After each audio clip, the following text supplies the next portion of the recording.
Go to Eliminex.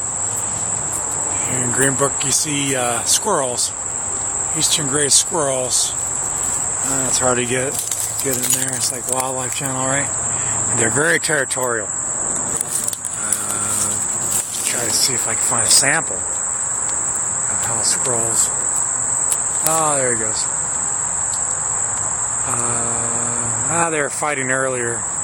The squirrels are very territorial of their area, and that's why you find a lot of them in the fall seeking shelter in people's homes, because they're not like strong enough or not wanted to be in the wild to survive the population.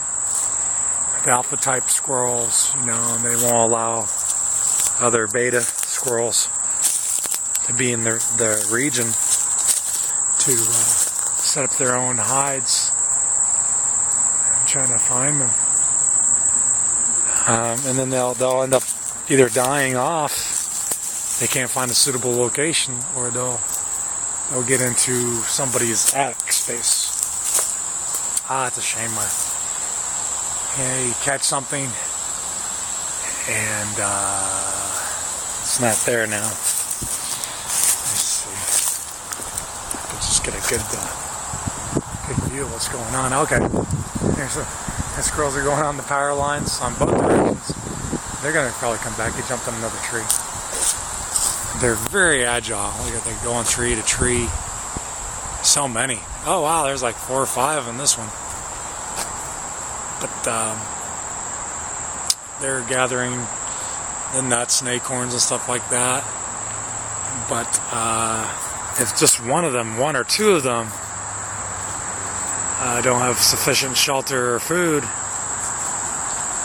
and are shunned from the other group, they will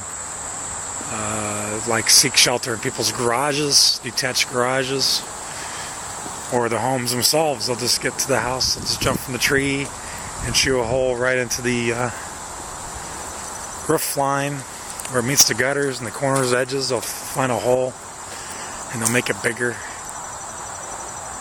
and then before you know it, you have an infestation of squirrels. Maybe 1 or 2 of his buddies will come in for a visit, and because it's like a big open space, and the other squirrels will smell like one squirrel in your attic, and then before you know it, you have like 5 or 8 they're trying to take over. They're fighting for the territory, and that's when we usually get the calls. So we make recommendations, try to cut the trees from the house. But you see in this situation with the power lines going right to the roof, it's like they're unstoppable, like telephone wires. You can't really stop them from getting access to your roof line. So what you do, you just make sure your roof is sealed up and reinforced.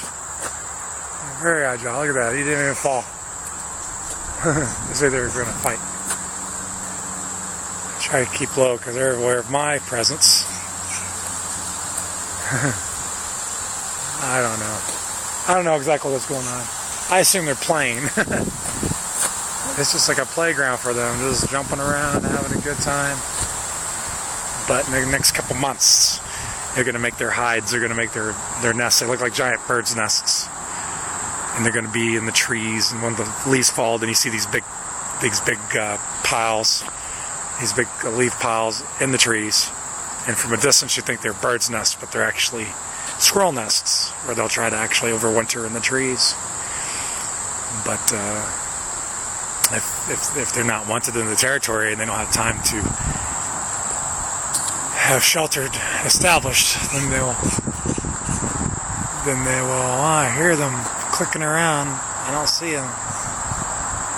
They're jumping everywhere. Then they'll just go into your home. They'll just go into the attic spaces. Way up there, there's a nest up there. See all the leaves falling down. There's nothing you do right now this time of the year. You just let them do their thing. They're not protected. They're not like a protected species, but you're not allowed to, do anything. If you have a bunch of these squirrels like within, 10 feet of your house, like in this population, you could do a trapping with a live trap and relocate them like 10 and 15 miles away into a licensed fish and wildlife reserve where you can let them go in those protected areas. But then again, you're taking them out of their element, and they may not survive in another element because they won't have time to establish a territory. So it's your call, really. People don't care really about the squirrels until they actually invade the structure of the house, and then they want to do whatever it takes, whatever's feasible. And first and foremost is to get rid of the squirrels and then do the repair, and that's about it. There's no use trapping all the squirrels in your neighborhood. It's no use. But if you had the time, oh, they're fighting up there. And there's more than one alpha squirrel.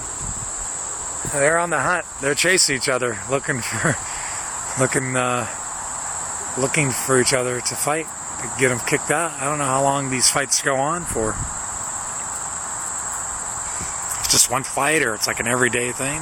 They're definitely one showing who's boss of this area. So, not too bad I don't have any real close-ups, so I'm just gonna stop the video. Hopefully, when squirrel season starts, I'm already getting squirrel calls, but once it really starts, I'll get some more detailed, oriented documentation on it.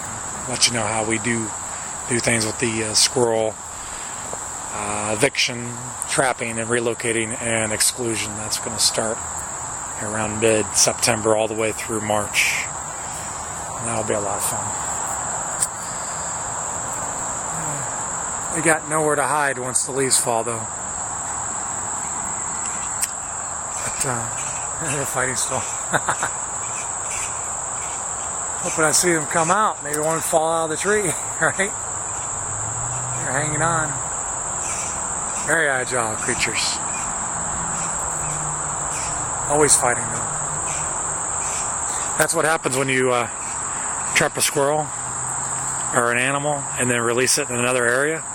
This is exactly what happens. Like, they'll end up being rejected from that area and may not survive. So that's something you take in consideration when you're doing a trapping and relocating for like other animals like skunks and groundhogs and possums. You have to take that into consideration once you release them. They may become roadkill somewhere. They're very loud. These guys are louder than the cicadas.